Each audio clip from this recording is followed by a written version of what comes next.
Hello, everyone. This is Jason Rittenberg with SSTI. Thank you very much to all of you for joining us today for this webinar about the Regional Innovation Strategies Program at the U.S. Economic Development Administration. We are very excited to get to hold this event with EDA's Office of Innovation and Entrepreneurship, and we have Eric Smith and Andrea Fizanich on the line today to talk with you about this excellent program that supports regional innovation. I want to point out a couple of housekeeping notes, and then I will go ahead and turn things over to Eric and Andrea. The first thing is you should see a control panel on the right. One of the elements you want to see there is the audio options. You have the option to participate either with the speakers on your computer or with your telephone. Sometimes you may find that you experience better audio quality if you call in. If you would like to do so, you can use the phone numbers and the access code and the PIN number in that audio section of the control panel to dial in. We do want to make sure that you can submit your questions as well, so you will see a chat function on the right side of the control panel as well. Please do go ahead and submit your questions. They're in the interest of fairness, and Eric can address this more. Those questions might not be able to be addressed today and will instead be addressed through an FAQ published to the EDA website, but please do go ahead and submit questions that you have. With that, again, thank you all for being here, and thank you to Eric and Andrea and the EDA OIE office for participating today. I'm going to turn over control of the conversation now to them. So, Eric, you have the floor. Thanks, Jason. Welcome, everybody. Thanks very much for taking the time to attend the webinar today about the Regional Innovation Strategies Program. My name, as Jason said, is Eric Smith. I'm the Senior Policy Advisor here in the office. I'll give you a little brief history of the program, and then we'll get into some of the details. So the RIS program has been around in statutory language since 2010. We originally did this as the I-6 Challenge, which is part of the program now. And what we're looking to do here is build regional capacity to take innovation and turn those innovations into growing companies that create economic growth and new jobs. So moving on to the next slide, just to give you an idea of what the past of this program looks like. So far, we've made 3 rounds of awards. All told, we've had over 600 applicants. You can see some of the stats here, and we've currently made 98 grants. So we've got a pretty sizable portfolio, and we're probably going to make around 40 grants this year is about our estimate, so we'll be expanding that through this round of funding that's open right now quite a bit. So speaking of this round of funding, this is our 4th iteration, and we have this year $17 million in federal funding, a small increase over last year's $15 million. We'll be deploying that again through the I-6 Challenge and the Seed Fund Support Grant Competition. Up front, do want to say that probably one of the most important things we'll say today, have your applications in, for those of you who are going to apply, before Friday, June 23rd at 11:59 Eastern. It's difficult for us to accept any applications that get in past the deadline. In fact, there needs to be a documented technical problem, so do pay attention to that deadline. Submission is going to be via grants.gov, and Andrea will go through some of that process a little bit later in this webinar for those of you who are familiar with it. A little more detail about each of the competitions this round. We've got the I-6 Challenge. This is really a program that aims to provide programmatic support to innovators and entrepreneurs who are looking to take inventions, technologies, and translate them into products and services, new companies, and new jobs.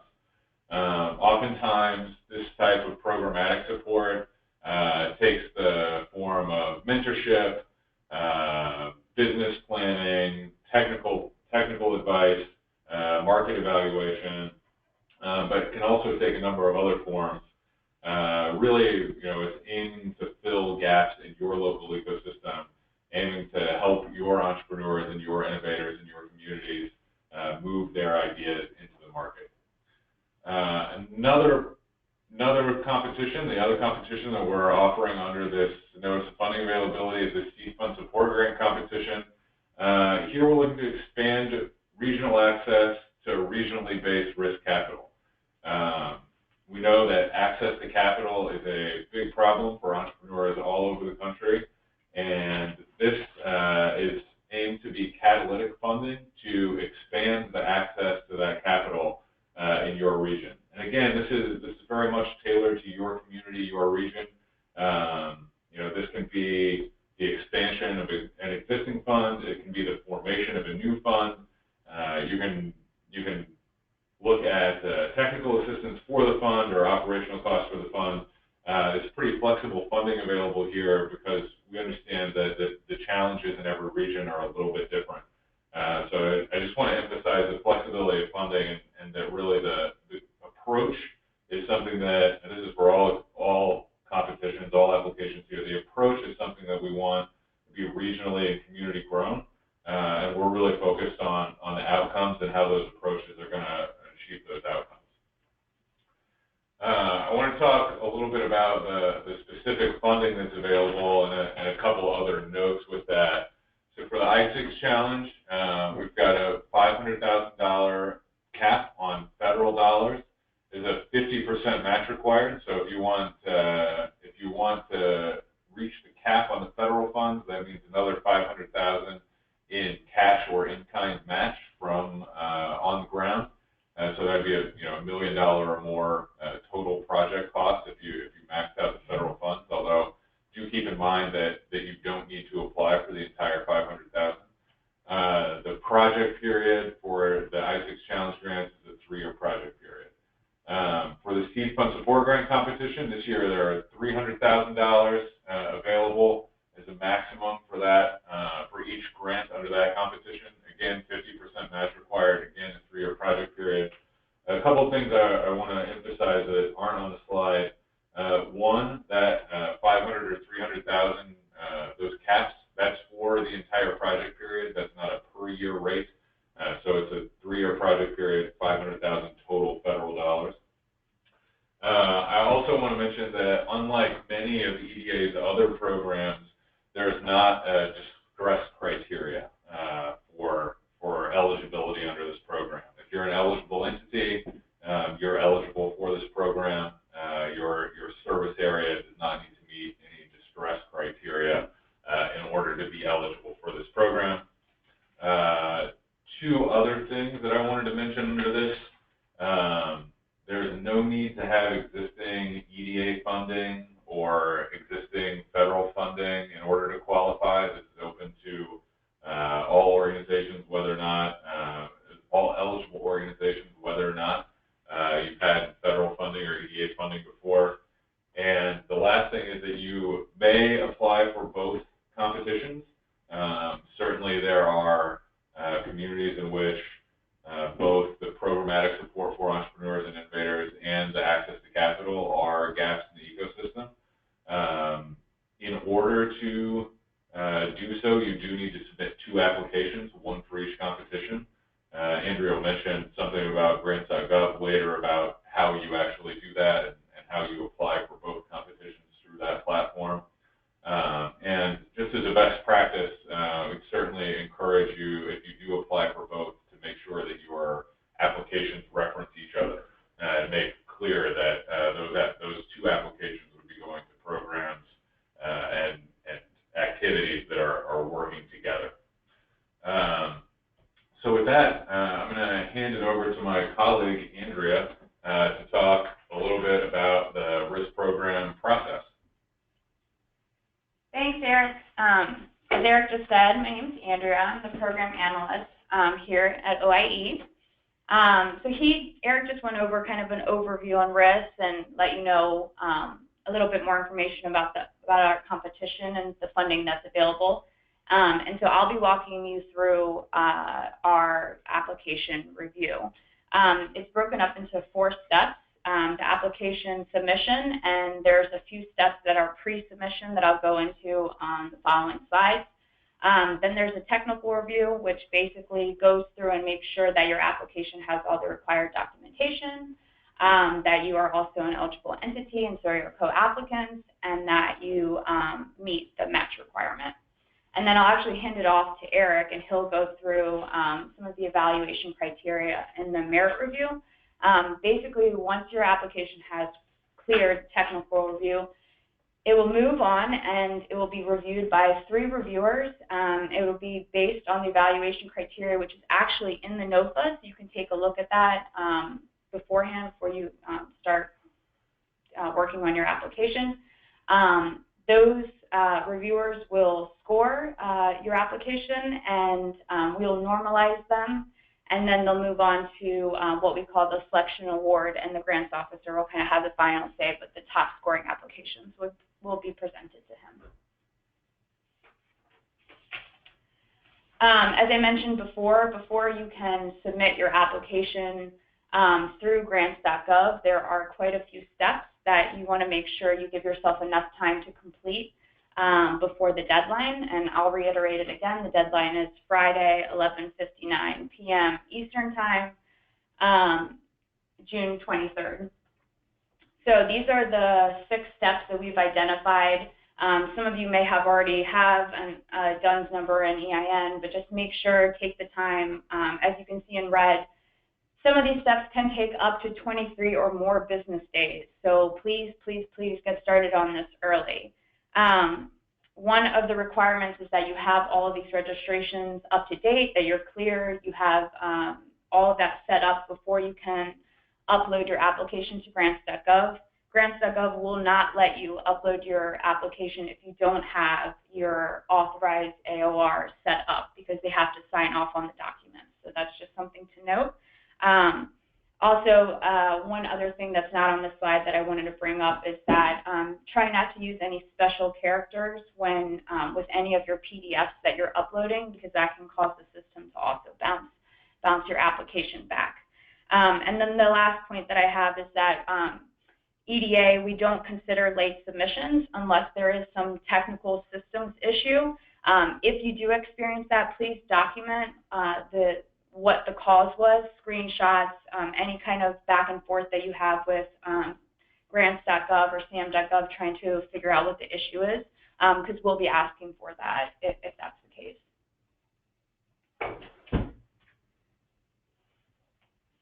And then, as I mentioned, once you've submitted your application, it clears, it moves on to a technical review. So there's 3 main things that we look for during the technical review. One of them is that you have a complete application.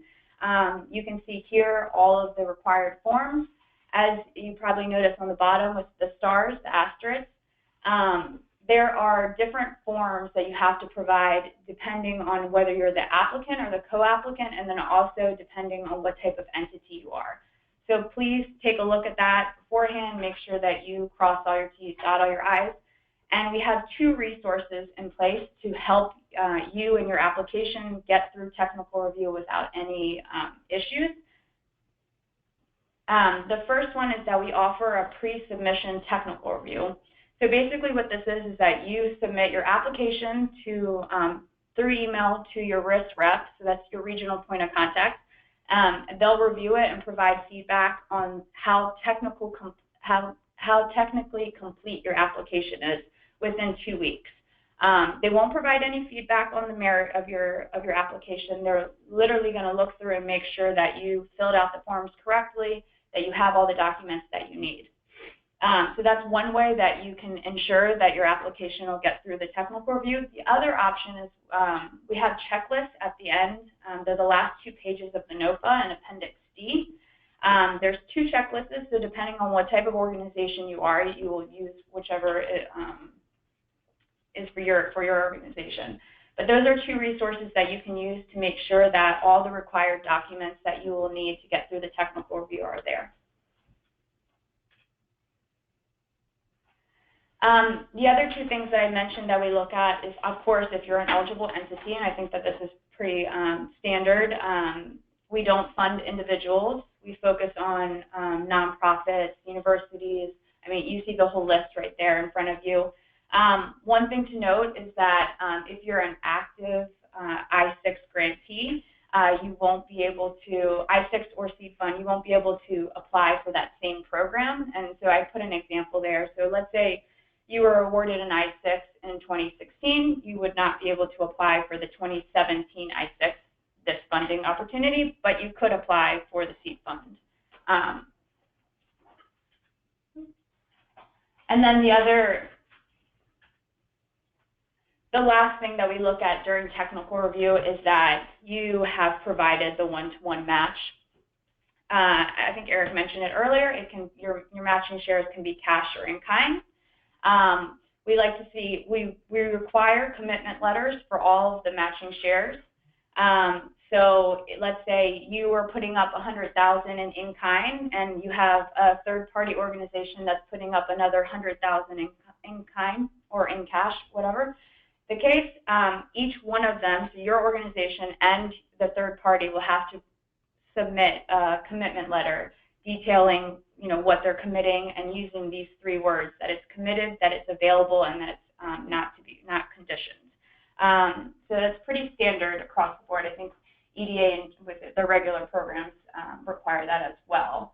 And then I'm going to hand it back over to Eric, and he's going to go through the rest of the process, which merit review and evaluation criteria and that stuff. So. Thanks, Andrea. So the first thing I'm going to talk about with respect to merit review are the project narrative. So this, beyond a number of the forms and support letters and commitment letters that are required, the project narrative is going to be kind of one of the two main parts of the guts of your application. This is really where you're going to describe your program, your region, and what the outcomes you expect to achieve are, and how you're going to do that. So, I want to just hit on a couple of these bullet points here. Clear and concise narrative is key. Again, you only have 10 pages in which to describe your region and the innovation and entrepreneurship ecosystem there, and the approach that you're going to take to further economic development by leveraging those innovation and entrepreneurship resources that you have. We want to make sure that in this narrative you talk about the gap or the opportunity in your region and both the short and long-term potential impact of the project. And we really want to see data that support that, and we like to know about the methodology that you're using in order to make those forecasts. Also want to make sure that you've laid out clear milestones and a clear scope of work, and that each of the organizations have their roles clearly spelled out, and that the key personnel are clearly identified. The other piece of the meat of your application is going to be the budget narrative. This is a 4-page narrative. There are a few things that I want to really highlight here. One, here's where your staffing plan is. This year, we're requiring that the budget narrative include a staffing plan. So that should identify not only who is performing, who are the key personnel, and who's performing the work under your proposed project, but also which organization they work for, and if there are costs being charged to the grant for those personnel, clearly outlining that as well. Really along those lines, that's true for every line item of the budget. We want to make sure that budget narrative captures that clearly, links those costs to commitment letters where they involve matching funds, and can't emphasize this enough, make sure that they match the categories on the SF424A. I know that's a federal form, and it's not always the clearest, so I suggest that if you're not familiar with that form, if you haven't filled one of those out before, reach out to your regional risk point of contact. They can make it much clearer for you and help you get that technically in order as part of the application. Also, I'll just highlight this last item, the itemized evaluations for any in-kind funds should be included in that budget narrative, so that our reviewers aren't trying to piece together those valuations from a number of different commitment letters. It should be summarized in the budget narrative. The next thing evaluation criteria. For those of you who are familiar with the RISC program and have taken a look at it or participated in the 2014 through 2016 rounds, we've actually overhauled the evaluation criteria this year. After 3 rounds, we got feedback from many of our stakeholders, probably many of you on the line, our grantees, and in light of that, one of the things that we did was we took a close look at the scoring criteria, and we made sure that they were really 2 principles that I think we thought were key. One, we want these proposals to be homegrown, community-driven projects and approaches, and we want them to be very much outcome-focused, outcome and impact-focused. And so the scoring criteria we reformulated to really reflect those 2 principles. So I'll say this for the entire NOFA, you should read the whole thing. Really encourage that, but I'd say pay particular attention to these evaluation criteria, especially if you're a past applicant or you've otherwise been looking at past funding opportunities for this program. This is where some substantial changes are this year, so I'd really like to highlight that in particular.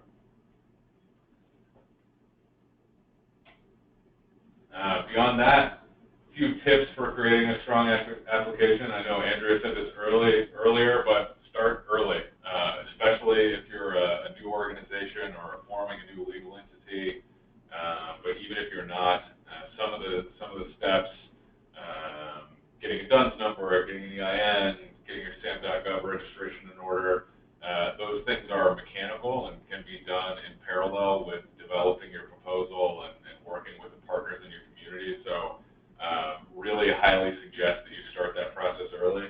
That's, again, something that unfortunately, we can't take applications that are late because the SAM.gov registration didn't go through on time, for example. So really start early, especially with a lot of that administrative stuff, and especially with getting familiar with some of the federal forms that are required in order to have a complete application.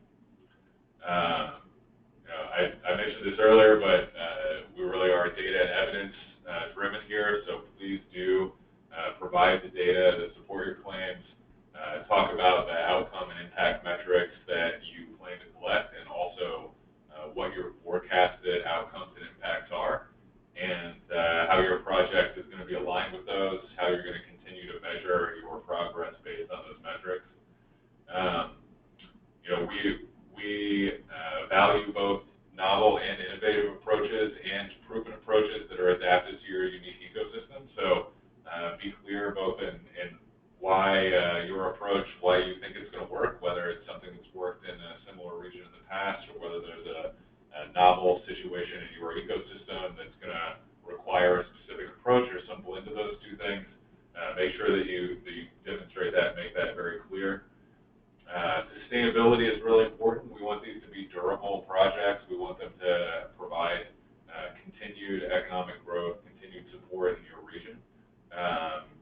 EDA, traditionally and through this program as well, really thinks of its investments as catalytic, as oftentimes being early money in or the first money in to develop sustainable regional ecosystems, and that's the goal of this project as well. And I can't emphasize this enough that our theory really is about collaborative economic development. We really value, and you can see this in the scoring criteria, we really value approaches that are bringing the community ecosystem together. Your stakeholders, whether it's local government or university, federal lab, any number of organizations, community colleges, et cetera, in your region that are part of your innovation and entrepreneurship ecosystem. Make sure that you're bringing them together. There's the gaps, the opportunities in the ecosystem are likely not going to be filled by a single organization, and making sure that you're working together collaboratively is really important to us. So the next slide, we're going to go through a couple of things that are mostly resources for you. This slide will keep up for a second, but again, as Jason mentioned, this will be available after the fact. This contact information is also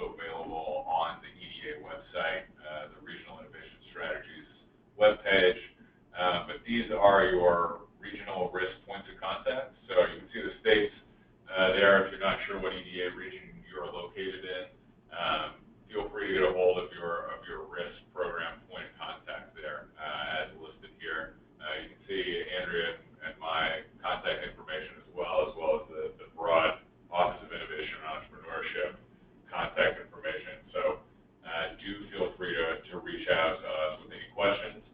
I'm going to go on to another page of references that are important here.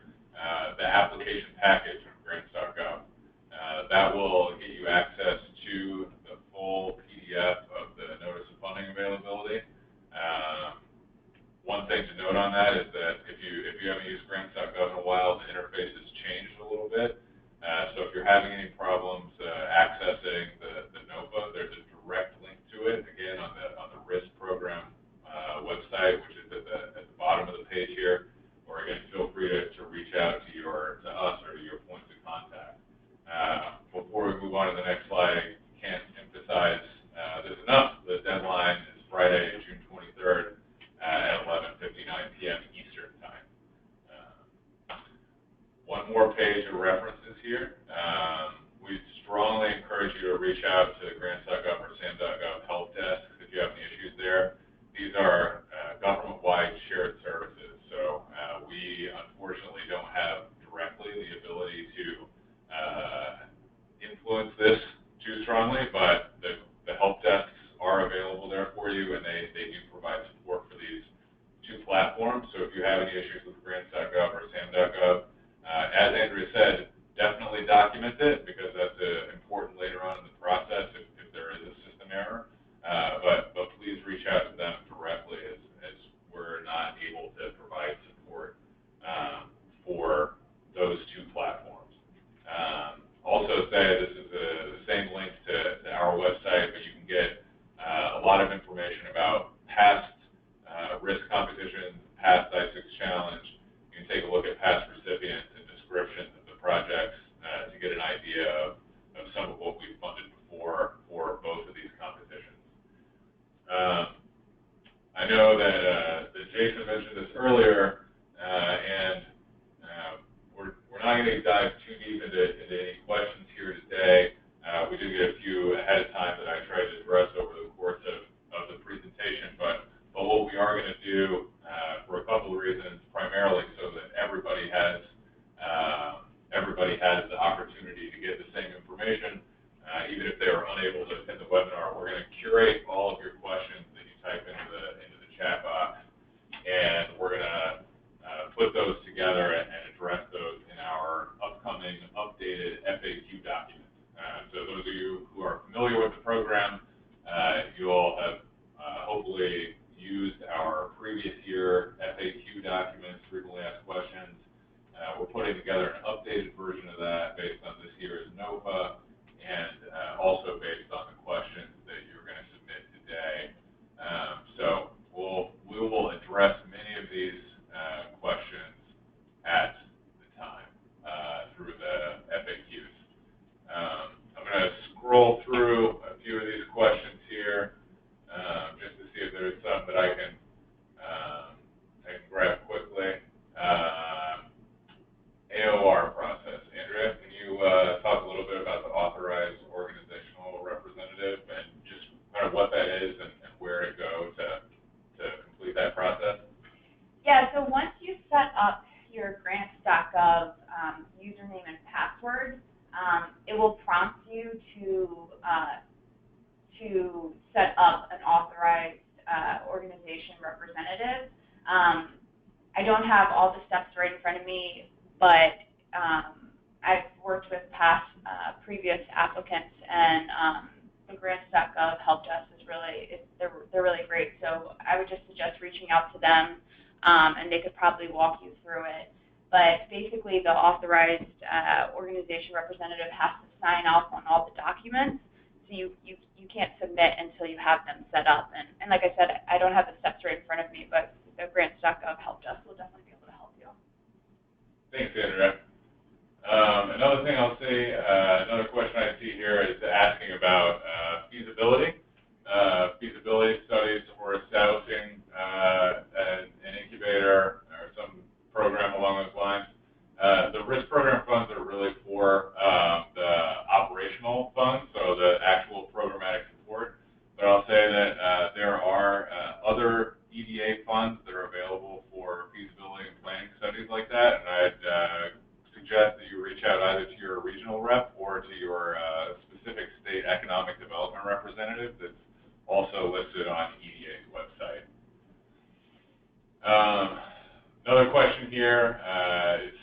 statewide, sufficiently regional to be eligible? Yes, typically, but I do want to emphasize that, and you'll see this in the NOFA. I again can't suggest enough reading the whole thing, but one of the things that is very important for this program, and actually a statutory requirement, is that the project be focused on a regional innovation cluster. We put the definition out there very much up front. So I'd just be cognizant of that. Statewide is certainly an eligible geographic area, but you want to make sure that you're meeting the other requirements regarding regional innovation clusters around sector development and things like that. I'm going to scroll through just a couple more questions here. So one question here, if you submit both applications, can you have a different partner as the lead on each, or does it need to be the same partner? Different partner as the lead on each is fine. Again, I just think that, as I was saying before, it's really important that if you're submitting two related applications, that you're clear both how they're working together and how they're not duplicative. So if you've got two applications that are intertwined, that are going to be leveraging each other, be very clear about how that's happening and how they could also stand apart.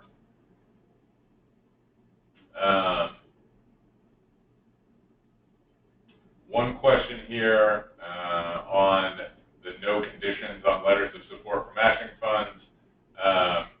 Yeah, the one condition that is okay is the condition of being awarded funds under this grant opportunity.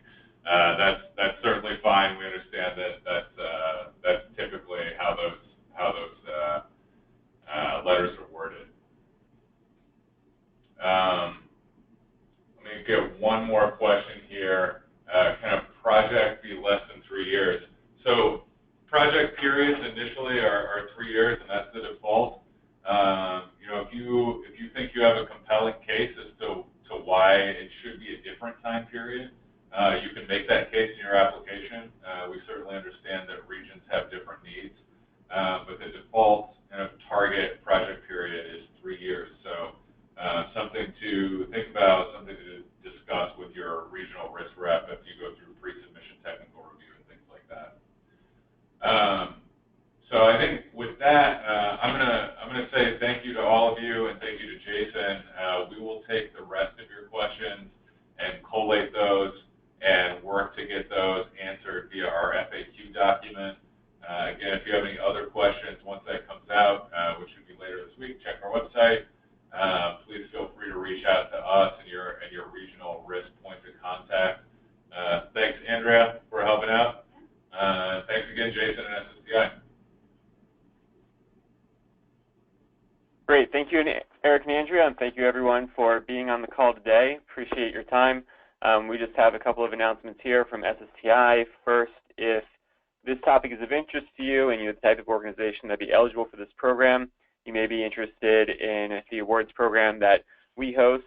No grant funding available, but recognition from your peers as well as in news media for receiving an award, recognizing great work with the program or organization in different areas. The application for that program is coming up soon. In fact, just the end of this week, but we will have one more podcast with the previous award winner that may be of interest. We also have our annual event coming up in Washington, D.C. this September, the 13th through 15th of September, and we'll be talking about capital access, entrepreneurship, cluster development, university partnerships, as well as organizational issues. So a lot of topics that may be of interest for all of you. And then again, if the Regional Innovation Program is of interest to you and you're the type of organization eligible for that funding, there's a good chance you'd find a lot of value in participating more with SSTI. So I encourage you to find out more about us. The Digest newsletter that we have posts quite a bit of information about different programs like regional innovation throughout the country. We also provide notice of funding information, the annual conference, and a lot more that you can do to be involved. So feel free to visit the website, ssti.org, or follow up with me. I've received a lot of questions, so just want to clarify for people that we will be sending the recording and the slides to everyone who registered for the webinar. That will most likely go out tomorrow morning. So do keep an eye out for that. Check your spam just in case it ends up there if you do not see it tomorrow morning at some point. I believe they will also be posted to the EDA site, but we'll be emailing them to everyone who was registered. And we will also include a survey in that email. We definitely appreciate your feedback, so please do go ahead and click on that survey. Within that survey will also be an opportunity to submit additional questions if you have a question that you forgot to ask during today's event. So thank you again, everyone, and thank you again to EDA. Appreciate your participation in this webinar, and thank you all. We'll talk with you soon. Goodbye.